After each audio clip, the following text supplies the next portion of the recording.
Genji has gotten a secret buff in Overwatch 2 Season 5, and that buff is his ammo has gone up from 24 to 30, the original value that came when Overwatch 2 started. Alec Dawson, the lead game developer, had basically shared that they were testing some changes for Genji. However, one of them kind of slipped and made it into this patch, but they're going to be keeping it in because they feel like it might just be harmless. And in my opinion, it's a good change. It helps with his overall sustained DPS. It doesn't necessarily address the problems with Genji's breakpoints, where at the moment it really feels like it's very easy to out heal Genji unless he's playing basically picture perfectly, like you might be seeing on the screen right now. Look at my clips, they're pretty good, right? It's some fun stuff. Anyways, all of that aside, I think this is a good step in the right direction for Genji. In my personal opinion, just give him one more damage. Give him the 28 damage shurikens that are in Overwatch, that basically he started with in Overwatch 1. It did get buffed up to 29 to 30, and then it went down to 29, and now it's at 27. I think 29 and 30 might be too strong because of the damage boost in the game. 27 is a little too weak because it's way too easily out healed, and you can't. It really sometimes feels like you just can't pressure anything, and every other flanker in the game just does a better job than you because their kit just has so much more pressure abilities compared to yours. So, in my personal opinion, I think we should push Genji's shuriken damage back to 28, and that'd be perfect. All right. Anyways, I'm gonna keep the background. I'm gonna keep the gameplay in the background, and I'm gonna talk about the other uh, official patch notes that came out through. So Junker Queen actually got a nerf. Her commanding shout has gone down from 200 to 150, and Rampage went has a ultimate cost increase by 15%. All of this is completely understandable because Junker Queen saw an increase in play due to getting a very big Giga buff last patch. And what they're trying to do is they're trying to address like her ability to survive and how fast her rampage is coming up. They talk about this in the developer comments as well, where her bleed healing is a lot more like interesting to play around with. They don't want to kind of nerf that because all of that is linked to her landing her ability. So instead, to bring her survivability in line, they're shifting power away from commanding shout. So this is a good nerf. I think this is fine. Um, I think Jungle Queen is now a strong pick, but you have to be really good at her to make her work. Kind of similar to like some other heroes in the game, like Tracer and Genji, who are like they're pretty good in the right hands, but your average player will be here and there with it, right? Despite that, I know there's a change in here that's very controversial for Genji and Tracer and all sorts of characters with mobility that we're about to get through. Now, Roadhog. I've been seeing so many Roadhog players, guys, and I've read through these patch notes, and I know some of you might have seen it too. This does not make Roadhog good. Please stop thinking that this has made Roadhog good and stop picking Roadhog into my games and other people's games and ruining it all for us. You are just becoming an even better ultimate battery. All you do is exist to farm ultimates. Please stop. The buff that he got is Take a Breather now amplifies the healing by 50% for 2.5 seconds after finishing the Take a Breather. So he gets healed up more. He gave himself an Ananade effect, if I'm understanding it correctly. It does not matter. It legitimately does not matter. It just means congrats. You get to stay alive longer so people can farm you for ult even more.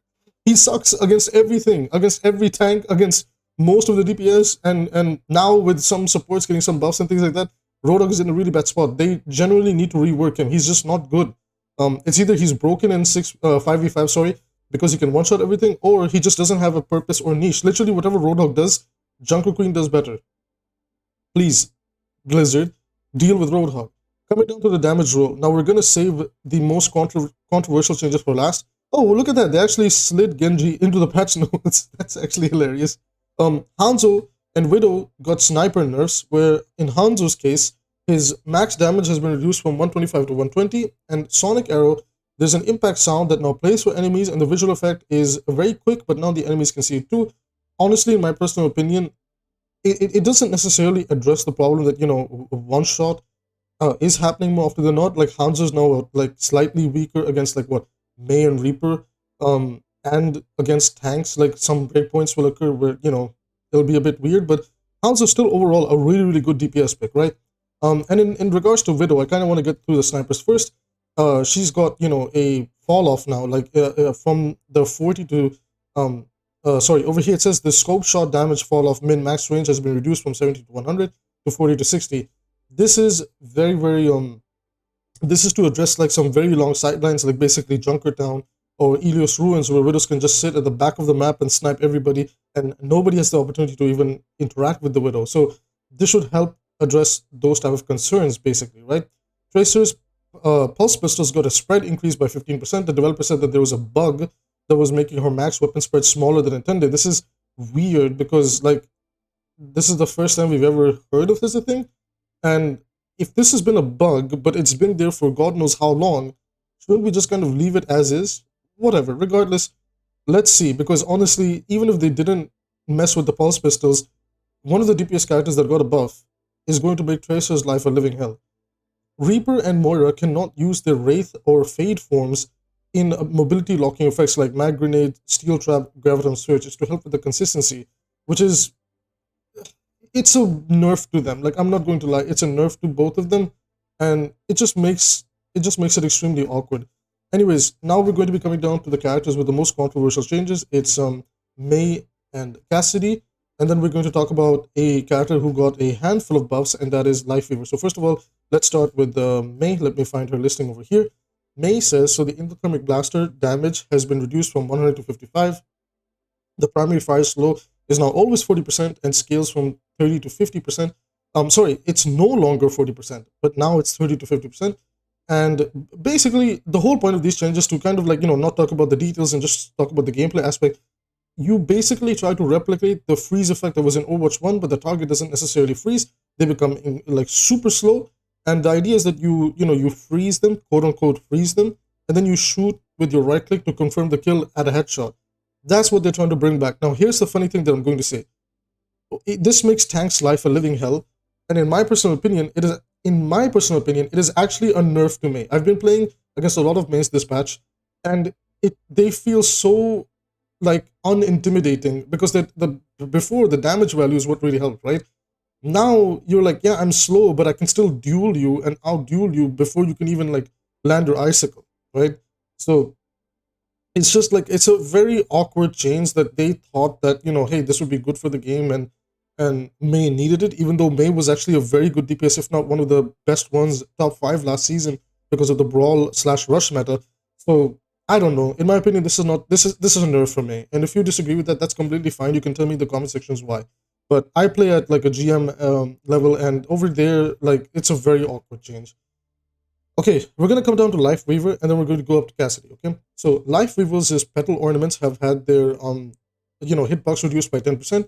Basically, the petals on his petal platform have been decreased. His overall hitbox is still decently big, but it should be a lot more forgiving now for some situations. The Healing Blossom has got an increase from 65 to 75. His Thorn Volley, the damage per projectile increased from 5 to 6. So the projectile size is increased, and the projectile radius is, I believe, increased as well. And the ammo has gone up. So basically, this should make it easier to land its projectiles.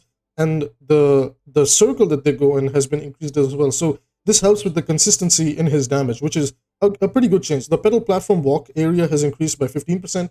Area to trigger to lift now shrinks from a radius of 2 to 0.75. So there's more time before it pushes you up into the sky. If I'm understanding this correctly, if I'm wrong, somebody please clear it up for me, because sometimes Blizzard's wording is a little bit here and there. The life grip, this change is amazing. So the cooldown has been reduced from 20 to 16 seconds, and now it heals the target ally for 50 health. And Tree of Life ultimate cost increased by 8%. I'm not going to lie, I don't even feel this nerf over here. I feel like Tree of Life is coming up online so much for Lifeweaver players because they've basically turned him into a heal bot. He's basically Mercy number 2 with a different kit. Well, actually no, Mercy's not a heal bot. Mercy is a damage boost bot. He's Moira number 2, but like with utility. Like he's Moira if Moira could have utility. And Tree of Life feels a little bit underwhelming. It'd be good if it could do something more, but it's not that bad. Like for a pure heal bot playstyle, Lifeweaver is the character that you want to play. Not Mercy, not even Moira, because Moira needs to DPS here and there. For a pure heal bot playstyle, saving your teammates and just completely focusing on that pacifist playstyle, Lifeweaver is the character to play. Now let's scroll up all the way to Cassidy. This is by far the most controversial changes. A majority of the community agrees that this is horrible for the game. Cassidy has basically gotten a massive buff to the magnetic grenade. It does less damage now. Basically, I believe it does a total of 70 to 80-ish damage, because if there's an impact damage, there's an explosion damage, and there's a little damage when it like latches onto you to begin with, like 5. So overall, I believe it should do like 75 damage in total, or 70. Regardless, that does not matter. What matters is the hindered status effects. It's basically hack. When you get hit by this magnetic grenade, it completely shuts down your mobility options, and you cannot use them for, I believe, like 1 or 2 seconds. I'm not entirely sure. It doesn't matter, 1 or 2 seconds. is a very long time in a game like Overwatch. Overwatch is a game about seconds, not minutes. So for that 1 or 2 seconds, if your mobility has been shut down, you are very much screwed. And to top that all off, the targets are slowed by 30% as well. This is ridiculous. And while the numbers over here about its travel and the meters that it goes and everything, none of this matters. If you have seen the clips, if you have played Overwatch Season 5, you know that this magnetic grenade is the worst iteration because it can fly across the map. I believe it has a total meter of like I don't even know. I don't know the statistics, but this thing can fly across the map. It can latch onto you. It's made the life of Mercy, Echo, Pharah, Genji, Tracer, Reaper, Winston especially, Wrecking Ball as well. So many characters are just instantly deleted from the game. Oh, Doomfist. You know, if you're charging up a punch with Doomfist and the mag grade hits you, it cancels your punch and you're just sitting there like, what do I do? And all you have is your block and you're useless. Like, Doomfist has become so useless this patch. If there's a Cassidy on the enemy team, it's insane. Like, this, I don't like this direction for the game where they think that countering heroes should just be like linked to ability button presses. Like, we should encourage the community to get better at learning other characters, at learning this game and countering heroes in a smart way, and accepting that sometimes we got outskilled. We should accept that sometimes the other guy is just better, rather than, oh, it's okay, if the other guy is better, use this one ability and completely shut him down. Anyways, I don't want to drag out this video for too long. The only topic that I felt was worth talking about the most was this Cassidy change. It's not good for the game. And think about it for 1 second, guys. Think about a Cassidy with a Mei, or even a Sombra, right? That's so many slows, that's so much hack just from 2 characters, right? Especially if Cass and Sombra are playing into like Winston, Diva, or Ball. What does that tank player's life has become a living hell. Even Reinhardt, right? Like, what are they supposed to do? And then you top that off with like Brigitte stun, or like, for example, Lucio Boop is still in the game to CC displace, and then you have Ana's sleep dart. It's like we are going back to everything that made Overwatch 1 unfun. Yes, some characters should have CC abilities, but not all characters. Especially in my personal opinion, not Cassidy. I think you think about giving him some utility that can enable him and not shut down targets. I think that's what he needs. That's my personal opinion. Like, if you activate an ability or something like that, he gets like 25 armor or something like that to help him with his duels or to survive flankers or something. I understand that they want tools to be there where, if there's a good Tracer or Genji or Pharah, like, what do you do? There's many other ways to approach that situation that I could talk about in another video, but creating this type of utility in the game where it can fly across the whole map, latch onto people, completely shut them down, you have to understand that just because you created an ability like this to counter flankers or whatever the case might be, you don't understand what it does to the rest of the game, because it's like when they're making something like this, they're thinking about mostly like Tracer, Genji, Echo, Pharah. Like, these are the characters that they're thinking about. But then you don't realize the impact to characters like Mercy and Lucio, to Moira, to Reaper, to characters like Winston, Diva, Ball, Doomfist especially, right? I don't understand.